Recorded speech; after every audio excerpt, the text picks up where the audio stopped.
do Pai, do Filho e do Espírito Santo. Amém. Caros irmãos e irmãs, estamos refletindo nesses nossos programas sobre as etapas da revelação. Vimos como desde as origens, desde os tempos de Adão e Eva, Deus se dá a conhecer, seja pela natureza, seja por outras ações. Vimos como antes da revelação, antes da própria escolha de Abraão, existe a aliança feita com Noé, chamada aliança cósmica, e que continua válida para todas as nações que ainda não tiveram o privilégio de receber o anúncio do Evangelho. E aí nós chegamos ao parágrafo número 59. Deus elege Abraão. Enquanto que a aliança de Noé, ou aliança com Noé, é uma aliança com todo ser vivo, ou melhor, com toda a criação, inclusive cujo sinal é o arco-íris, que Deus coloca no céu depois de terminado o dilúvio.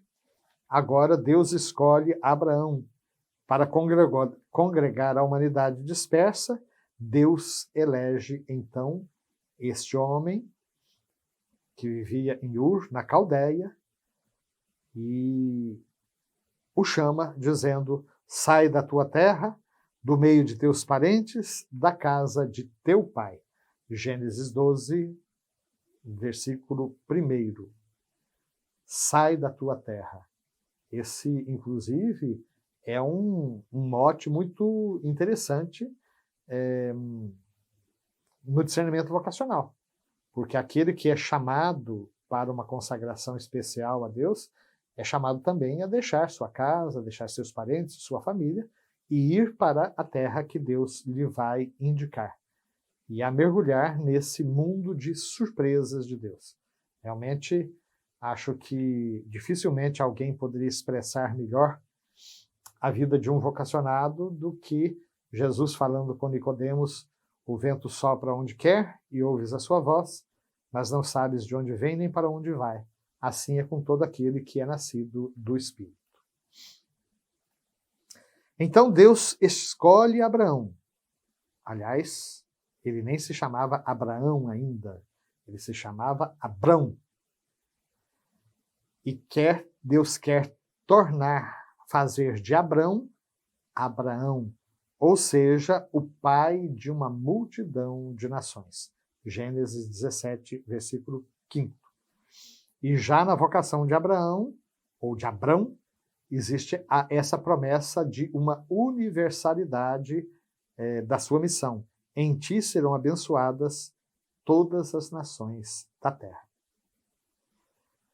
No parágrafo número 60, o povo originado de Abraão, o povo da Bíblia, será o depositário da promessa feita aos patriarcas. Será o povo escolhido.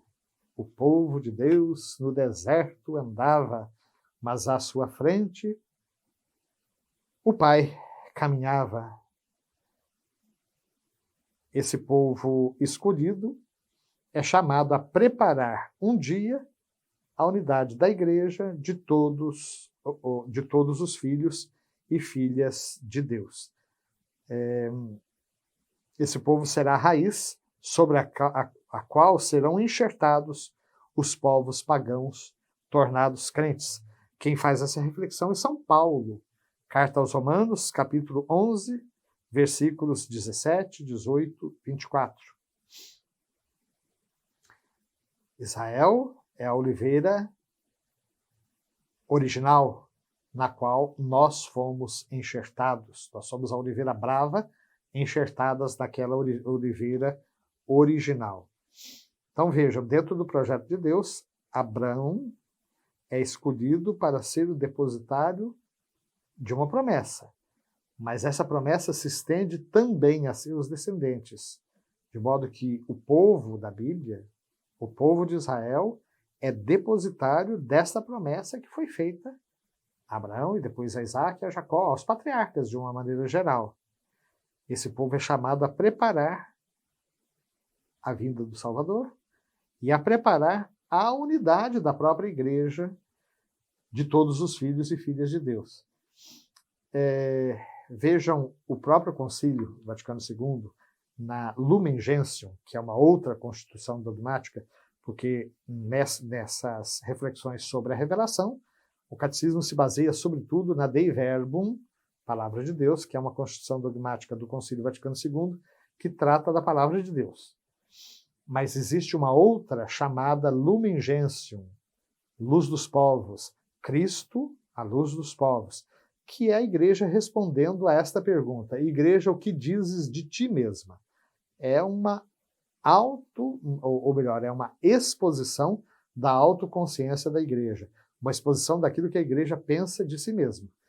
E a Lumen Gentium tem uma visão da igreja que é grandiosa, dizendo que ela foi prefigurada na criação, Adão, Eva, tirada da costela de Adão, Jesus, o novo Adão, do lado aberto de Cristo, nasce a igreja, que foi também preparada na história do povo da antiga aliança, do Antigo Testamento. Ela foi instaurada por Cristo na plenitude dos tempos, ela foi inaugurada em Pentecostes e ela será consumada na glória. Então, esse povo que nasce de Abraão, ele é chamado a preparar ou a ser a raiz sobre a qual serão enxertados os outros pagãos. Porque vejam, o povo hebreu é um povo etnicamente determinado. São descendentes de Abraão. Portanto, existe uma unidade de sangue. É um povo específico, enquanto que a unidade da igreja inclui todos os povos, todas as etnias, todas as raças, todas as nações, todas as línguas. Então, a unidade da igreja, ela é diferente da unidade de Israel, mas esse povo escolhido, ele é chamado a preparar aquela unidade que no futuro deveria se estabelecer na igreja, a unidade de todos os filhos e filhas de Deus, e não apenas dos descendentes de Abraão, segundo a carne. Parágrafo 61. Os patriarcas e os profetas, bem como outras personalidades do Antigo Testamento, foram e serão sempre venerados como santos em todas as tradições litúrgicas da igreja. Não sei se você já parou para pensar, mas Isaías é um santo para nós. Jeremias é um santo para nós. Os carmelitas, que se consideram e se sabem fundados a partir da experiência do Monte Carmelo, que começou com o profeta Elias. Então, eles têm uma festa solene do Santo Pai Elias. São homens e mulheres do Antigo Testamento que foram instrumentos privilegiados de Deus e que, por isso mesmo, são venerados na própria liturgia da igreja. Em todas as nossas missas, nós temos, além do Evangelho, uma leitura durante a semana, 2 leituras no fim de semana. E com muita frequência são leituras do Antigo Testamento, em que a palavra de Deus nos é transmitida por homens e mulheres que não conheceram Jesus segundo a carne, que viveram antes de Cristo, mas nem por isso deixam de ser santos e santas, cuja palavra e cujos atos transmitem para nós a mensagem da salvação de Deus, que se aclara assim no mistério do Verbo encarnado, mas que por outra vez só é compreendido na sua plenitude à luz do Antigo Testamento. Antigo e Novo Testamento, 2 pulmões pelos quais a revelação se nos comunica até hoje. Que o Senhor nos abençoe hoje e sempre. Amém.